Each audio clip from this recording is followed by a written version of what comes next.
Yoram, what trends are we seeing in asset classes currently? What's the ones to watch and the ones to avoid? The trend that we are seeing now is that there's a lot of volatility and panic in the market. 2016 started as the worst year for equities ever. There is a lot of concerns about slowdown in China, which might derail the global economy back to a recession. Oil price fell and continues to fall.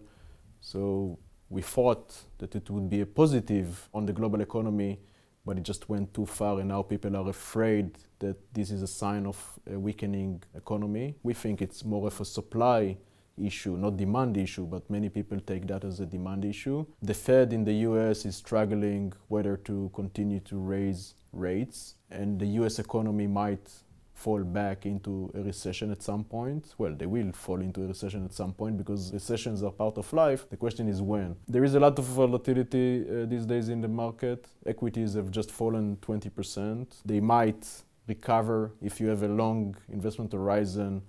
They may go back to the levels before the correction, but you need to be tolerant to the risk if you invest in equities. The problem is that safe haven assets like cash and government bonds are not very attractive now, because cash will give you 25 bips, 50 bips, 0.25% or 0.5%. It's hardly anything. If you invest in gilts or US treasuries, you are likely to get less than 2% in yield.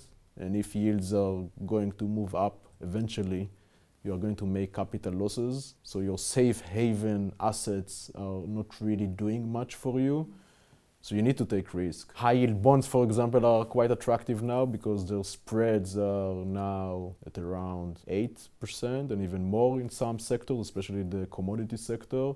So there could be a good investment, but it's a risky investment because if we go back into recession, they are likely to fall.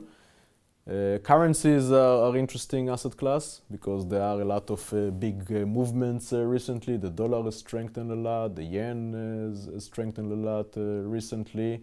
But again, it's a risk asset, so you can lose a lot of money on currencies. The bottom line, it's a very directionless environment. It's very difficult to just buy and hold assets and make money. You need to be much more dynamic and adaptive to new conditions.